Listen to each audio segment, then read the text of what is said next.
BJP के नेतृत्व वाले राष्ट्रीय जनतांत्रिक गठबंधन यानी एनडीए की दिल्ली में मंगलवार को मीटिंग हुई। इस गठबंधन में शामिल दलों की कुल संख्या 38 थी। पूरे देश से क्षेत्रीय दलों का जत्था एनडीए में शामिल हुआ। इन दलों में कई छोटी छोटी पार्टियां भी शामिल हुई। वहीं कुछ ऐसे दल भी हैं जो पहले एनडीए का हिस्सा थे, लेकिन हाल ही में उन्होंने गठबंधन तोड़ दिया।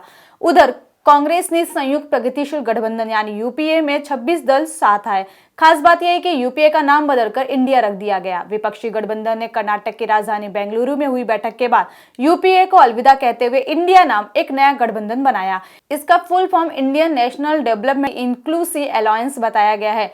विपक्ष की बैठक के बाद से इस नाम की चर्चा शुरू हो गई। जहां विपक्षी दल इसे टीम इंडिया बता रहे हैं, तो वहीं भारतीय जनता पार्टी और उसके नेता ने नाम पर निशाना साधना शुरू कर दिया है। इसके बाद पश्चिम बंगाल की मुख्यमंत्री ममता बनर्जी ने कह दिया कि 2024 लोकसभा चुनाव की लड़ाई अब इंडिया बनाम एनडीए की होगी। वक्त हो चला है, सवाल तो बनता है। ऐसे में सवाल उठता है कि क्या देश के नाम का इस्तेमाल इस तरह से किया जा सकता है। लेकिन उससे पहले अगर आप इस चैनल पर नए हैं तो जल्दी से जल्दी हमारे चैनल को सब्सक्राइब करने के साथ ही साथ बेल आइकन को भी क्लिक कर ले, ताकि आपको समय समय पर इसी तरह के अपडेटेड वीडियो मिलते रहे। नमस्कार, मैं पायल शुक्ला, आप सभी का स्वागत है न्यूज टंका हिंदी में। हालांकि यहाँ चर्चा सिर्फ इंडिया और भारत को लेकर नहीं है। बीजेपी नेताओं का ये सवाल है कि नाम में डी का मतलब असल में क्या है। ये विपक्षी दलों को खुद क्लियर नहीं है। दरअसल विपक्षी एकता की मीटिंग में शामिल लोगों ने जब ट्विटर पर इसका नाम शेयर किया तो फुल फॉर्म अलग अलग लिखा। जैसे कांग्रेस ने डी का मतलब डेवलपमेंट बताया, तो वहीं शरद पवार ने डी का मतलब डेमोक्रेसी लिखा।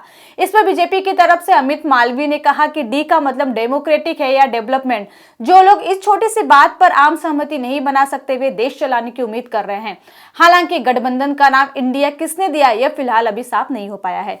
हालांकि अगर सिर्फ बोलचाल के लिए ही गठबंधन बनाया गया है तो वो इंडिया इसका नाम रख सकते हैं या फिर कहने सुनने के लिए इसका इस्तेमाल कर सकते हैं। लेकिन जैसे ही बात रजिस्ट्रेशन वगैरह की आएगी तो ये संभव नहीं हो पाएगा, क्योंकि बताया ये भी जा रहा है कि राष्ट्रीय राजधानी नई दिल्ली में गठबंधन का एक सचिवालय भी होगा। इसलिए हो सकता है कि आगे चलकर गठबंधन के नाम पर ही चुनावी अभियान से लेकर वेबसाइट वगैरह भी लॉन्च की जाए। भारत में अगर किसी नए राजनीतिक दल का गठबंधन करना है तो इसके लिए आवेदन चुनाव आयोग के दफ्तर निर्वाचन सदन में देना होता है।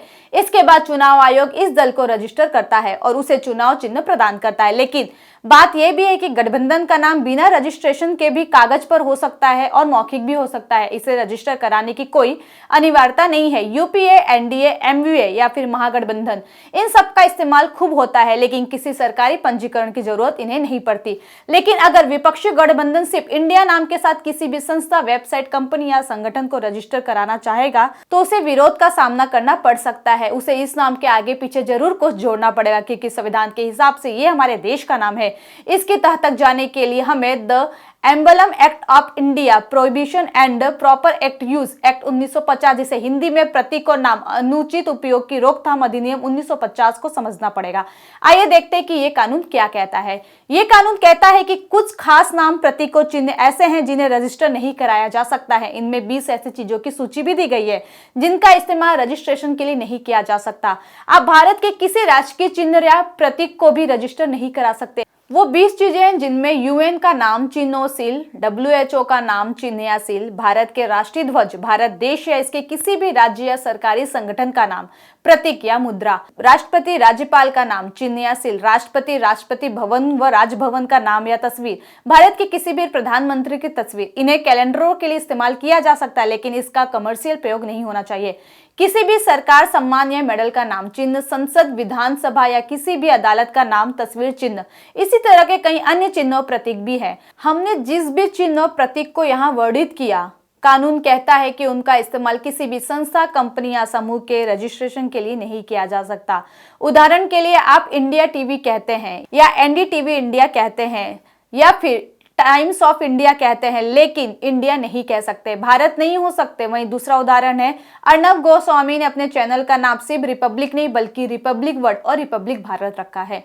हालांकि जहां तक विपक्षी गठबंधन के नए नाम इंडिया का प्रश्न है, अधिवक्ता शशांक शेखर झा ने इस तरह ट्वीट करके इशारा किया है। उन्होंने लिखा है कि भारत का संप्रतीक और नाम अनुचित प्रयोग निवारण अधिनियम 1950 के तहत विपक्षी दल अपने गठबंधन का नाम इंडिया इस्तेमाल में नहीं ला सकते। चुनाव आयोग को इस पर कार्रवाई करनी चाहिए, लेकिन बात यह है कि जब तक इसे रजिस्टर नहीं कराया जाता तब तक तो सब ठीक है। वहीं दिल्ली में हुई बैठक के दौरान पीएम नरेंद्र मोदी ने एनडीए का मतलब भी समझाया। उन्होंने कहा कि भारतीय आज नए संकल्पों की ऊर्जा से भरा है। एनडीए में एन का मतलब न्यू इंडिया है, डी का मतलब है विकसित राष्ट्र और ए का अर्थ है लोगों की आकांक्षा। आज युवा, महिलाएं, मध्यम वर्ग, दलित और वंचितों को एनडीए पर भरोसा है। पीएम मोदी ने आगे कहा, एजेंडा पॉजिटिव है, भारत भी पॉजिटिव है, सरकारें बहुमत से बनती है, देश सबके साथ से चलती है। आज हम विकासशील भारत के निर्माण में जुड़े हैं। देश में राजनीतिक गठबंधन का पुराना इतिहास है, लेकिन नकारात्मकता विचार से बने गठबंधन कभी भी सफल नहीं होंगे। गौरतलब है कि 2024 में होने वाले लोकसभा चुनाव में 9 महीने से ज्यादा वक्त बचा है, लेकिन देश में राजनीतिक विमर्श पूरी तरह से इस पर केंद्रित हो गया है। एक और कांग्रेस समेत विपक्ष के कई दल पिछले कुछ महीनों से एक मजबूत गठबंधन की संभावना को मूर्त रूप देने के लिए मंथन में जुटे हैं, तो दूसरी तरफ बीजेपी भी एनडीए के तले सहयोगियों का कुनबा बढ़ाने में जुटी है। वहीं बात यदि बीजेपी की करें तो नरेंद्र मोदी की अगुवाई में पार्टी को पिछले 2 लोकसभा चुनाव में भारी जीत मिली। 2014 के मुकाबले 2019 में तो बीजेपी की जीत और भी बढ़ी। ऐसा तो बीजेपी एनडीए के तले चुनाव लड़ रही थी, लेकिन दोनों ही चुनाव में बीजेपी को अपने बदौलत ही बहुमत हासिल हुआ। 2014 के लोकसभा चुनाव में बीजेपी को खुद की बदौलत बहुमत से 10 सीटें ज्यादा यानी 282 सीटों पर जीत मिली। ये बीजेपी के लिए तो पहला मौका था ही जब उसे केंद्र में खुद से बहुमत हासिल हो गया। इसके साथ ही ये ऐतिहासिक भी इस लिहाजा से था कि 1984 के बाद यानी 3 दशक के बाद किसी पार्टी ने अपने दम पर स्पष्ट बहुमत हासिल करने का कारनामा किया। वहीं अब सिलसिले को बरकरार रखने और जीत की हैट्रिक बनाने की चुनौती अब भी बीजेपी के सामने 2024 में है। एनडीए का गठन देश में स्थिरता लाने के लिए हुआ। इस पर आपकी अपनी राय क्या है, हमें कमेंट सेक्शन में जरूर बताएं। साथ ही हमारे चैनल को ज्यादा से ज्यादा लाइक, शेयर और सब्सक्राइब करें। जल्दी इसी तरह की इंटरेस्टिंग वीडियो के साथ में पुनः उपस्थित होंगी। तब तक के लिए मुझे दीजिए इजाजत। जय हिंद, वंदे मातरम।